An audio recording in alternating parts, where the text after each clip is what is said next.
Hey, what's up guys? This is Anthony from Anthony's Customs, and for this review, we are looking at the Marvel Legends Spider-Man ELECTRO Francine Frye, which I didn't even know was a character, but it's a character. They made a figure of it. It came out forever ago.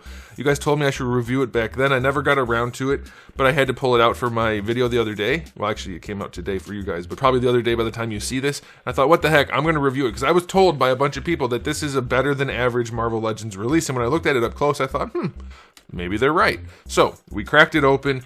I probably should have done that for the video since that's what I was talking about in the video with this figure, but I didn't get a chance. Anyway, here we have it. We're going to review it. It'll probably be a quicker review, but I wanted to get it done. So let's go ahead and get it off the stand and take a closer look. Alright, before we look at the figure, I do want to show you my package. These are some of the nicer packages. I don't know that this retro package is the best one. I think the ones that actually look like retro cards are the best, but this is still a nice looking package. If you want to hang this on your wall, you definitely could do it and it would look alright.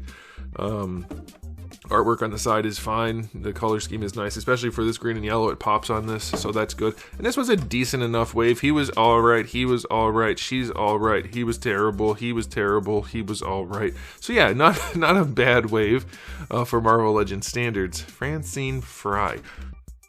Little on the nose, if you ask me. Okay, let's talk about this figure. I do think it's probably still in stock at Big Bad Toy Store. I'll put a link in the description below if it is. If you want to pick it up for your Marvel Legends collection, I'm sure it's a really, really popular character. Alright, she stands just about 6 1/8 inches to the top of the head. That's going to make her roughly, let's call it 15.5 centimeters. Here she is up against Darwin.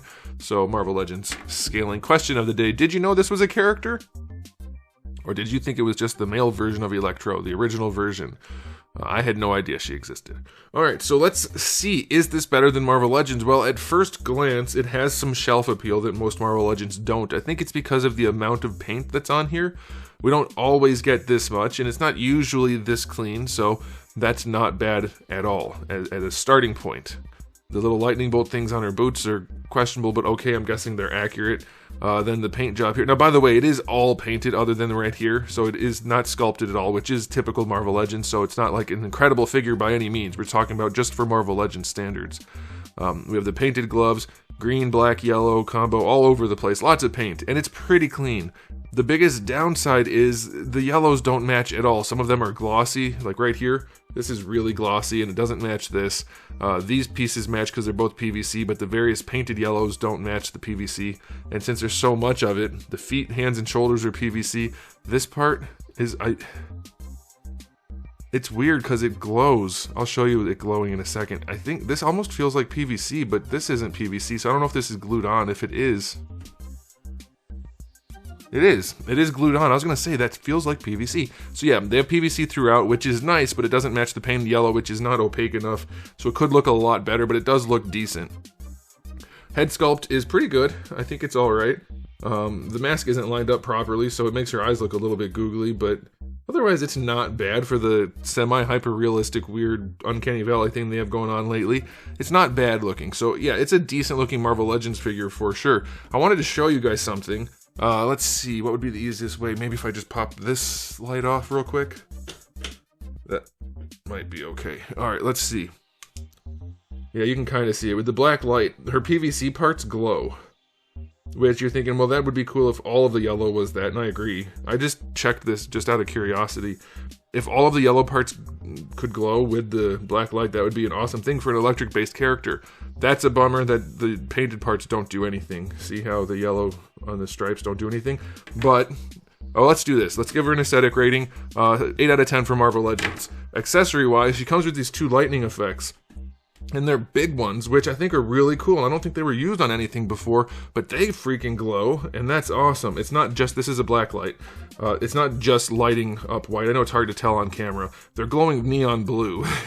It's pretty darn cool in real life. I don't know on camera if it looks right or not, but they do glow. So if you happen to have a black light, you might be able to make her look kind of cool in your display, even though parts of her don't glow properly. So you do get these 2 big lightning effects, which I think are awesome, and I don't recognize these from anything. Are they new for her? Because that's pretty darn cool. I love extra nice accessories like this. I mean, they're not exactly groundbreaking, but it goes a long way. All right, now for other accessories, you just have the 2 open hands, which are not the giant ones, by the way, so that's cool, and 2 fist hands. So that's it. She's still missing an alternate head to get rid of that goofy smile. I'm still going to go 8 out of 10 because I like these lightning effects. They work surprisingly well, and since they glow with UV light, that's even cooler. Now, as far as articulation goes, it's the exact same thing we've already seen before. We have the hinge for the neck, which obviously gives her good range, but it does disconnect the head from the neck. There's a lollipop. It's not the worst version of the lollipop, though, so I guess that's acceptable. It's fine, I guess. Shoulders. Ooh. They don't really want to go, but she does have the range that is necessary, so that's okay. You're going to get your full rotation, of course. Bicep swivel, that's nice. Double jointed elbows. Yes, they finally brought the females up to modern standards. This was one of the earlier ones that had the double joints. So there you go. Wrists have a swivel and a hinge. Diaphragm joint. It's nice for what it is, but it's still just not enough. And that's the only torso joint. So yeah, it's passable. Articulation for the hips is okay. It's better than 45, but it's still somewhat limited. Going forward's not bad. That is okay. And then going back, you get almost nothing. So that's a bit of a bummer. Thigh swivel is going to thigh swivel. Oop. There you go. You get your thigh swivel, believe it or not. Most Marvel Legends can thigh swivel without problems. Knees work nice enough, so that's alright. And then the ankle, we've seen this 1,000 times at this point. Probably almost literally. Plenty of range for the ankle, and the ankle rocker is okay. So yeah, it's 7.5 out of 10 for articulation for Marvel Legends. It'll get the job done, but it's nothing special. Okay, so time for the final verdict. Were the people right who told me this is better than most Marvel Legends? Yeah, I think so. The extra accessories are nice. The extra paint is nice. It's still not a very good paint job, and she's still missing some accessories, but it is better than most, I would say, Marvel Legends. If you actually want this character, you could do worse. I mean, you can't because no one else is going to make it, but they could have made it worse for sure, and it's definitely passable. The paint job kills it, really, because the yellow is just not painted properly. But if that was done, then yeah, this is a shoe-in for sure. As it is, it's kind of a shoe-in. So I'll give it an 8 out of 10 for Marvel Legends as the final rating. It's a welcomed addition, I guess, if you really like the character. Or just like green and yellow ladies that shoot neon blue lightning. Your pick. But that's it for me. So thanks for watching, guys. If you enjoyed the video, please do give it a thumbs up. If you didn't, give it a thumbs up anyways, because it doesn't cost you anything, and it's just nice. And if you haven't subscribed, you might want to. I have new videos just about every single day, and thousands already on the channel. So make sure you come back for all of that. And in the meantime, keep collecting.